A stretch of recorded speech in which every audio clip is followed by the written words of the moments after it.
ಬಹುಶಃ ನಾವು ಇದನ್ನ ನಾವು ಈಗ ಈಗ ಅವ್ರು ಹೇಳ್ತಾ ಇರ್ತಕ್ಕಂಥದ್ದನ್ನು 5 ವರ್ಷ ಆದಮೇಲೆ ಆಗಲಿಲ್ಲ ಅಂತಂದಾಗ ನನಗೆ ಇವತ್ತು ಅಭಿಪ್ರಾಯ ಬರ್ತಾ ಇರ್ತಕ್ಕಂಥದ್ದು ನಾನು ಸಕಾಲ ಸೇವೆಯಲ್ಲಿ ಬರ್ತಕ್ಕಂಥದ್ದು ಏನಿದೆ ಪೆಂಡೆನ್ಸಿ ಇತ್ಯರ್ಥ ಆಗದೆ ಇರೋದು ಇದೆಯಲ್ಲ ಅದು ಯಾವುದು ಅಂತಕ್ಕಂಥದ್ರೆ ಒಂದು ಸಭೆಯನ್ನು ಮಾಡಬೇಕು ಸರ್. ಸಭೆಯನ್ನು ಮಾಡೋಣ. ಸಭೆಯನ್ನು ಮಾಡಿ ಯಾಕೆ ಇತ್ಯರ್ಥ ಆಗ್ತಾ ಇಲ್ಲ, ಅದರ ಕ್ಲಿಷ್ಟತೆ ಏನಿದೆ, ಅದರಲ್ಲಿ ಏನು ದೊಡ್ಡ ಅಗಾಧವಾದಂಥ ಶಕ್ತಿ ಏನು ಹಿಂದೆ ಇದೆ ಅಂತಕ್ಕಂಥದ್ದನ್ನ ಅರ್ಥ ಮಾಡ್ಕೊಂಡೆ ಕನ್ಕಲಾಗುತ್ತೆ.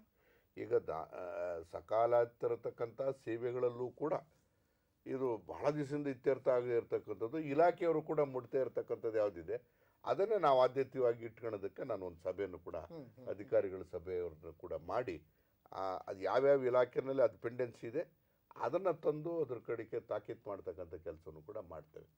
ಅದನ್ನು ಇನ್ನೂ ಒಂದು ಏನಂದ್ರೆ ಈ ಥರ ಕಾಲ್ ಸೆಂಟರಲ್ಲಿ ಬರ್ತಾ ಇರುತ್ತೆ ಕಾಲ್ಸ್, ಅದರಲ್ಲಿ ನಾನ್ ಸಕಾಲ ಸೇವೆಗಳದ್ದು ಬರ್ತಾ ಇರುತ್ತೆ.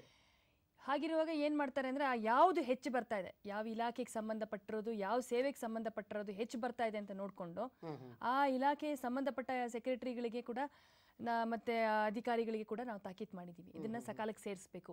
ಯಾಕಂದರೆ ಇಷ್ಟೊಂದು ಕಂಪ್ಲೇಂಟ್ಸ್ ಬರ್ತಾ ಇದೆ, ಸೊ ಇದನ್ನು ಸಕಾಲಕ್ಕೆ ಸೇರಿಸಬೇಕು ಅಂತ ಕೂಡ ಮಾಡಾಗಿದೆ.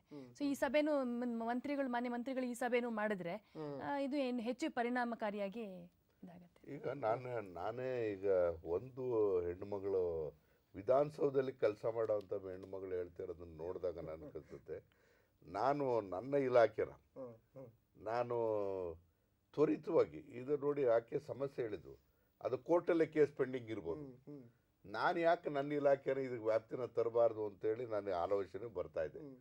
ಬಹುಶಃ ಆಕೆ ಸಮಸ್ಯೆನ ಕೊನೆ ಪಕ್ಷ ಯಾರ ಹತ್ರ ಅಲ್ಲದೆ ಇದ್ರೂ ಕೂಡ ನಮ್ಮ ಕಾನೂನು ಕಾರ್ಯದರ್ಶಿಗಳು ಇರ್ತಾರೆ, ನನ್ನ ಹತ್ರ ಇದನ್ನು ಆದ್ಯತೆ ಮೇಲೆ ಡಿಸೈಡ್ ಮಾಡಿಸ್ಕೊಡಿ ಅಥವಾ ಲೀಗಲ್ ಏಡ್ ಬೇಕು ನಮಗೆ, ನನಗೆಲ್ಲ ವಕೀಲರುಗಳಿಂದ ಸಹಾಯ ಆಗ್ತಾ ಇಲ್ಲ ಅಂತಕ್ಕಂಥದ್ದನ್ನು ಕೂಡ ನನ್ನ ಇಲಾಖೆನೂ ಕೂಡ ಇದರ ವ್ಯಾಪ್ತಿನಲ್ಲಿ ತರೋದ್ರ ಬಗ್ಗೆ ನಾನು ಪ್ರಯತ್ನವನ್ನು ಅನಿವಾರ್ಯವಾಗಿ ಇವತ್ತು ಮಾಡಲೇಬೇಕಾಗ್ತದೆ. ಓಕೆ ಸರ್, ಯೋಗಣ್ಣ ಅವರು ಪಾಂಡವಪುರದಿಂದ ಸಂಪರ್ಕದಲ್ಲಿದ್ದಾರೆ. ನಮಸ್ಕಾರ ಯೋಗಣ್ಣ ಅವರೇ. ನಮಸ್ಕಾರ ಸರ್, ಮಾತಾಡಿ, ಏನು ಪ್ರಶ್ನೆ ಇದೆ? ನಮಸ್ಕಾರ. ಮೊದಲು ಇವ್ರಿಗೆ ಕಾನೂನು ಸಚಿವರಿಗೆ ಮತ್ತೆ ಅವರ ಇದಕ್ಕೆ ಇದು ನಮ್ದೊಂದು ಪ್ರಶ್ನೆ ಇತ್ತು. ಕೇಂದ್ರ ಸರ್ಕಾರದಿಂದ ಪ್ರಧಾನಮಂತ್ರಿಗಳ PMEGP ಇಂದ ಲೋನ್ಗೋಸ್ಕರ ಯಾರು ನಿರುದ್ಯೋಗಿಗಳಿಗೆ ಅವ್ರಿಗೆ ಸಾಲ ಸೌಲಭ್ಯಕ್ಕಾಗಿ ಅರ್ಜಿ ಕರೀತಾರೆ ವರ್ಷನೂ. ಆದ್ರೆ ನಾವು ಅದನ್ನ ಜಿಲ್ಲಾ ಕೈಗಾರಿಕಾ ಕೇಂದ್ರಕ್ಕೆ ಹಾಕಿ ಇಲ್ಲ ಖಾದಿ ಗ್ರಾಮೋದ್ಯೋಗ ಮಂಡಳಿಗೆ ಹಾಕಿ ಇದು ಮಾಡಿದ್ರೆ ಆ ಸಾಲ ಸೌಲಭ್ಯಗಳನ್ನ ಯಾರೋ ಇನ್ಸೂರೆನ್ಸ್ಗೆ ಇದು ಮಾಡ್ಬಿಟ್ಟು ಅದನ್ನ ಇದು ಮಾಡ್ಬಿಡ್ತಾರೆ, ಪಡ್ಕೊಂಡ್ಬಿಡ್ತಾರೆ. ಆದ್ರೆ ನಾವು ನಮ್ಗೆ ಬ್ಯಾಂಕಿಂದ ನಿರುದ್ಯೋಗಿಗಳಿಗೆ ಅಂತ ತರಬೇತಿ ಕೊಟ್ಟಿರೋ ಪತ್ರಗಳಿದ್ರು ಕೂಡ, ಕೆನರಾ ಬ್ಯಾಂಕು ಉದಾಹರಣೆಗೆ, ಬೇರೆ ಬೇರೆ ವಿಜಯ ಬ್ಯಾಂಕು ಇದರಿಂದ ಎಲ್ಲ ಪತ್ರಗಳು ಕೊಟ್ಟಿದ್ರು ಕೂಡ ಅವರು ನಮ್ಗೆ ಎಲ್ಲ ರೆಕಾರ್ಡ್ ಕೊಟ್ಟರು ಕೂಡ ಅವ್ರು ನಮ್ಮನ್ನ ಆಯ್ಕೆ ಮಾಡ್ಕೊಳ್ಳೋದಿಲ್ಲ. ಲಾಸ್ಟ್ ಅಲ್ಲಿ ಕೇಳಲಿಕ್ಕೆ ಹೋದ್ರೆ ಅದು ನಾವು ಯಾರಿಗೆ ಇದು ಬೇಕಾಗುತ್ತದೆ, ಇದು ನಮ್ಗೆ ಯಾರು ಅನ್ಸುತ್ತೆ, ನಮ್ಗೆ ಯಾರು ನಂಬಿಕೆ ಬರುತ್ತೋ ಅವ್ರು ಮಾತ್ರ ಸಾಲ ಸೌಲಭ್ಯ ಕೊಡೋದು. ಈಗ ನೀವು ಹೇಳ್ತಿರೋದು ನಾನು ನಿಜವಾಗ್ಲೂ ಅರ್ಥವಾಗಿದೆ.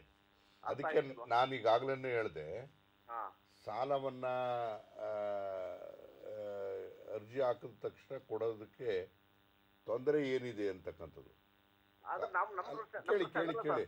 ಪ್ರಧಾನಮಂತ್ರಿಗಳ ಯೋಜನೆ ಅಡಿನಲ್ಲಿ ಕೆಲವೇ ಅಂದರೆ ಒಂದೊಂದು ಜಿಲ್ಲೆಗೆ ಇಷ್ಟೇ ಅಂತೇಳಿ ನಿಗದಿಯಾಗಿರ್ತದೆ, ಅಷ್ಟು ಕನಿಷ್ಠ ಸಾಲ ಕೊಡಲೇಬೇಕು ಬ್ಯಾಂಕ್ಗಳು ಮುಖೇನ.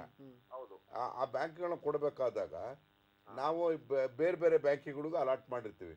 ಈಗ ಒಂದು ಜಿಲ್ಲೆನಲ್ಲಿ ಅಂತೇಳಿ ಇಷ್ಟು ಅಂತೇಳಿ ಸಾಲ ಕೊಡಬೇಕು ಅಂತೇಳಿ ನಾವು ನಿಗದಿ ಮಾಡಿದಾಗ ಇಂತಿಂಥ ಬ್ಯಾಂಕಿಗಳಿಗೆ ಇಷ್ಟಿಷ್ಟು ಕೊಡಬೇಕು ಅಂತ ಇರ್ತದೆ. ಆದರೆ ನಾವು ಕೊಡೋ ಸಾಲದ ಪ್ರಮಾಣ 10 ಇದ್ರೆ ಅರ್ಜಿಗಳ ಪ್ರಮಾಣ ಎಷ್ಟಿರುತ್ತೆ ಅಂದರೆ ಅದರ 10ರಷ್ಟು ಇರ್ತದೆ. ಹಾಗಾಗಿ ಏನಾಗುತ್ತೆ, ಎಲ್ಲೋ ಒಂದು ಕಡೆ ಕಾಂಪಿಟೇಷನ್ ಬಂದಾಗ ನಾವು ಯಾರು ಮುಖ್ಯ ಆಗ್ತಾರೆ ಇಲ್ಲಿ ಅಂತ ಹೇಳಿದ್ರೆ ಈ ಬ್ಯಾಂಕರ್ಸ್ ಬಹಳ ಮುಖ್ಯ ಆಗ್ತಾರೆ. ಈಗ ನಾವೇನೇ ತೀರ್ಮಾನ ನಮ್ಮ DACನಲ್ಲಿ ಜಿಲ್ಲಾ ಕೇಂದ್ರದಲ್ಲಿ ಕೂತು ಯಾರೇ ತೀರ್ಮಾನ ಮಾಡಿದ್ರು ಕೂಡ ಬ್ಯಾಂಕ್ನವರು ಕೂಡ ಇರ್ತಾರೆ. ಬ್ಯಾಂಕ್ನವ್ರಿಗೆ ಅವರು ಸಹಕಾರ ಕೊಡದಲ್ಲ ಇದ್ರೆ ಮಾಡೋದಕ್ಕೆ ಆಗೋದಿಲ್ಲ. ಬಟ್ ಟಾರ್ಗೆಟ್ ಇರುತ್ತೆ, ನೀವು ಅರ್ಥ ಮಾಡ್ಕೊಳ್ಳಿ, ಟಾರ್ಗೆಟ್ ಇರುತ್ತೆ. ಆ ಟಾರ್ಗೆಟನ್ನು ಅಚೀವ್ ಮಾಡಲೇಬೇಕಾಗುತ್ತೆ ಅವರು.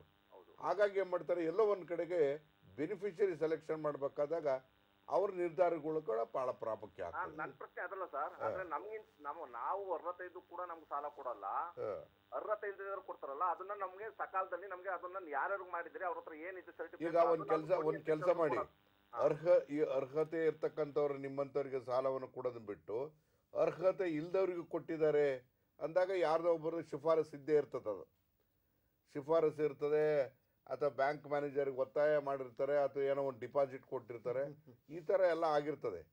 ಈಗ ಅದಕ್ಕೆ ದಯಮಾಡಿ ನೀವು ನೇರವಾಗಿ ನನಗೊಂದು ಕಾಗದ ಬರ್ತಾರೆ,